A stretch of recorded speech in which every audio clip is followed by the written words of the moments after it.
औज़ु बिल्लाहि मिनश्शैतानिर्रजीम बिस्मिल्लाहिर्रहमानिर्रहीम। इन्नल्लाहा व मलाइकतहु युसल्लूना अलन नबी या अय्युहल्लज़ीना आमनू सल्लु अलैहि व सल्लिमू तस्लीमा।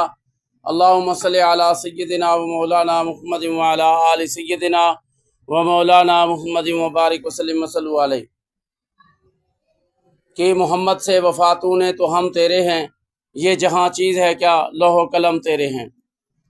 तो दरूद पढ़ें तो सवाब मिलता है, अगर आका की बारगाह में सलाम भेजें तो मदीने से उसका जवाब मिलता है।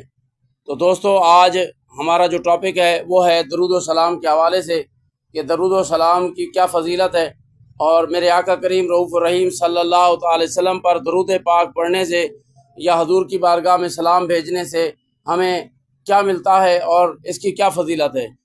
अल्लाह पाक ने कुरान मजीद में इरशाद फरमाया, इन्नल्लाहा व मलाइकतहु युसल्लूना अलन नबी, बेशक अल्लाह और उसके मलाइका आका करीम रऊफ़ रहीम सल्लल्लाहु अलैहि वसल्लम पर दरूद भेजते हैं। तो आगे अल्लाह पाक ने खिताब ईमान वालों से फरमाया कि या अय्युहल्लज़ीना आमनू सल्लु अलैहि व सल्लिमू तस्लीमा, ए ईमान वालो तुम भी मेरे मुस्तफ़ा पर दरूद भी भेजो और सलाम भी भेजो। दरूद को एक दफ़ा कहा और सलाम को डबल करके कहा। और ये खिताब किन से फरमाया? ईमान वालों से फरमाया, क्योंकि अल्लाह तबारक व तआला की शान बुलंद व बाला है। रब्बे कायनात का मर्तबा और मकाम सबसे बुलंद व बाला है। तो इसलिए अल्लाह पाक जो काम करता है वो काम भी बुलंद व बाला होता है।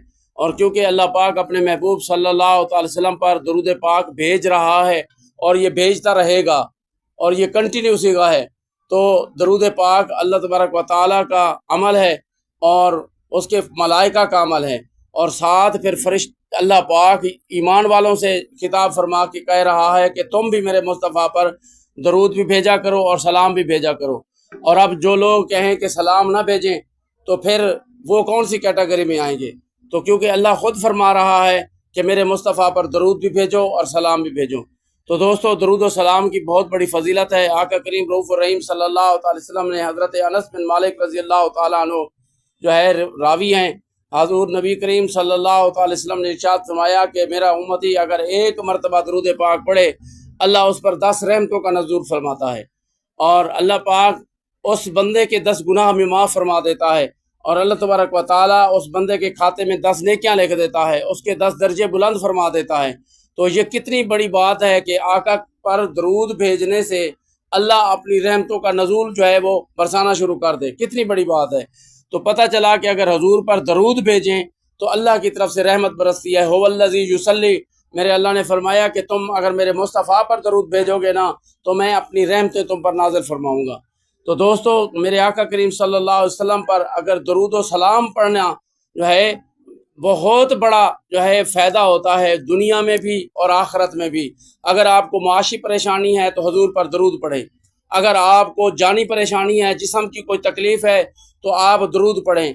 हज़रत जो है कसीदा बुर्दा शरीफ में हज़रत शरफुद्दीन बुसीरी रहमतुल्लाह ताला अलैह, उसको हकीमों ने जवाब दे दिया था, डॉक्टरों ने जवाब दे दिया था, तो जो है कि उसको आपको फालिज हो गया था। तो फिर जब सब ने जवाब दे दिया तो उन्होंने हजूर की बारगाह में जो है का रुख किया और आका करीम सल्लल्लाहु अलैहि वसल्लम की बारगाह में दरूद व सलाम का जो है वो नजराना पेश किया। तो वो सारी जो तकलीफ़ थी वो फालिज वाली वो सारी जाती रही। और अगर जानी तकलीफ़ है तो हजूर पर दरूद पढ़ें, अगर माली तकलीफ़ है हजूर पर दरूद पढ़ें, रिज़्क़ की तंगी है हजूर पर दरूद व सलाम पढ़ें। तो आका करीम रऊफ़ रहीम सल्लल्लाहु अलैहि वसल्लम पर दरूद व सलाम पढ़ने से तमाम परेशानियाँ दुनिया की हों, माली हों, जिस्मानी हों और आखरत की हों, सारी दूर होती हैं। मेरे आका करीम सल्लल्लाहु अलैहि वसल्लम ने इरशाद फरमाया कि जो शख्स मुझ पर कसरत के साथ दरूद पाक पढ़ता है, कल क़यामत के दिन जहाँ मैं हूँगा वहीं वो होगा और मेरे नज़दीक होगा। जिस मकाम पे भी मैं हूँगा वो शख्स मेरे नज़दीक होगा। तो कितनी बड़ी बात है कि हजूर नबी अलैहिस्सलाम पर पाक पढ़ने से दुनिया में भी मकाम मिलता है, आखिरत में भी मकाम मिलता है। और एक वाक़या छोटा सा बयान करके मैं इजाज़त चाहूँगा। तो एक शख्स था, उसने किसी से कर्ज लिया और वो कर्ज लिया और कर्ज उसने उसका अहद व मुआहदा हो गया कि मैं 2 महीने बाद या 3 महीने बाद आपको ये कर्ज वापस लौटा दूंगा। लेकिन उसके माली हालात इतने ख़राब हुए कि उसको कर्ज वापस ना लौटा सका। उस कर्जदार ने बार बार जो है वो कर्ज लेने की जो है अपील की بار بار قرض لینے کا اس نے جو ہے کہا، لیکن یہ قرض اس کو نہ اتار سکا۔ اس نے جا کے عدالت میں قاضی کے پاس اس نے دعویٰ دائر کر دیا، اور قاضی نے اس کو بلایا اور اس کو 1 مہینے کی مہلت دی۔ اب یہ بڑا پریشان کہ میں کیا کروں۔ اس نے سنا تھا کہ حضور اکرم نبی کریم صلی اللہ تعالی وسلم پر درود پاک پڑھنے سے پریشانیاں دور ہو جاتی ہیں، تو اس شخص نے جو ہے درود پاک پڑھنے کی کثرت شروع کر دی۔ وہ درود پاک پڑھتا رہا، 5 وقت نماز پڑھتا، مسجد کے ایک کونے میں بیٹھ جاتا اور درود پاک کی کثرت شروع کر دی۔ اس نے درود پاک پڑھنا شروع کر دیا۔ 27 دن گزر گئے، اور 27 کی جب رات آئی تو اس کو میرے آقا کریم صلی اللہ تعالی وسلم نے زیارت کرائی، کہ کہا کہ جاؤ علی بن عیسیٰ کے پاس، جو اس وقت جو ہے وہ مالیات تھے، ناظم مالیات تھے یا وزیر جو ہے وہ مالیات ہے، اس کے پاس چلے جاؤ، اس کو کہو کہ میرا جو ہے وہ 3000 درہم جو ہے وہ قرضہ ہے، تو میں نے دینا ہے تو وہ دے دے۔ صبح اٹھے تو یہ خواب تھا، تو صبح اٹھے تو پریشان ہوئے کہ یہ خواب جو ہے مجھے آیا ہے، تو میں اگر جاؤں تو کیسے جاؤں اور کیا دلیل دوں؟ وہ مجھ سے اگر دلیل پوچھے تو میں کیا دلیل دوں؟ دوسری رات پھر خواب آیا، میرے آقا علیہ السلام نے ارشاد فرمایا کہ جاؤ علی بن عیسیٰ کے پاس، جو ہے وزیر مملکت ہے اور وزیر مالیات ہے، اس کے پاس چلے جاؤ اور اس کو کہو کہ 3000 درہم دے۔ تو پھر صبح اٹھے، پھر صبح پریشان دن کو کہ میں کیا دلیل دوں گا۔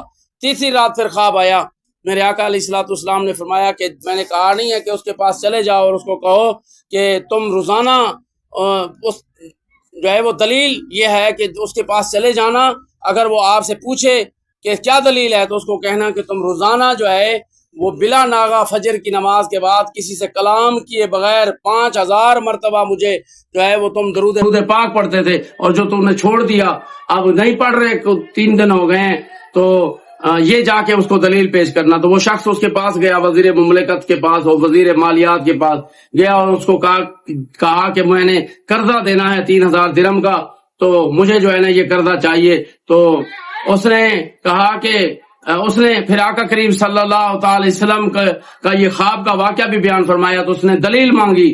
تو جب دلیل مانگی تو اس بندے نے کہا کہ دلیل یہ ہے، میرے آقا علیہ السلام نے مجھے پیغام بھیجا ہے کہ تو روزانہ فجر کی نماز کے بعد بلا ناغہ کسی سے کلام کے بغیر 5000 درود پاک مجھ پر پڑھتا ہے، اور جو تو نے چھوڑ دیا ہے۔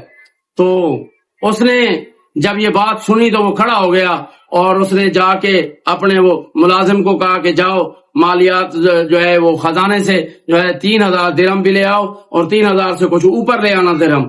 تو وہ اس کو دیے اور اس کو کہا کہ لے جاؤ، اور جب بھی آپ کو کسی قسم کی کوئی پریشانی اور مسئلہ ہو تو آپ میرے پاس بلا جھجک چلے آئیے گا۔ تو پتہ چلا کہ نبی پاک صلی اللہ تعالی وسلم پر درود پاک پڑھنے سے، سرکار مدینہ صلی اللہ تعالی وسلم پر درود پاک کی کثرت کرنے سے اگر مالی پریشانی ہو وہ بھی دور ہو جاتی ہے، جانی پریشانی ہو وہ بھی دور ہو جاتی ہے، کسی قسم کی مصیبت ہو وہ بھی دور ہو جاتی ہے۔ پہلے وقتوں میں ہوتا تھا، ہم دیکھتے تھے کہ اگر کسی گھر کے اندر کوئی بیماری آئی ہے تو وہ درود پاک پڑھایا کرتے تھے، اگر کوئی گھر کا کوئی تنگی کا مسئلہ آیا ہے تو درود پاک پڑھایا کرتے تھے، اور کوئی دعوت خیرات تھوڑی بہت کر دیا کرتے تھے، اور پھر اس کے بعد جو ہے نا وہ درود پاک پڑھایا کرتے تھے۔ تو درود پاک کی بہت بڑی فضیلت ہے۔ میرے آقا کریم صلی اللہ علیہ وسلم پر درود پاک پڑھنے سے دنیاوی مسائل بھی حل ہوتے ہیں اور آخرت کے مسائل بھی حل ہوں گے۔ تو دعا ہے اللہ پاک ہمیں درود پاک کثرت کے ساتھ پڑھنے کی توفیق عطا فرمائے۔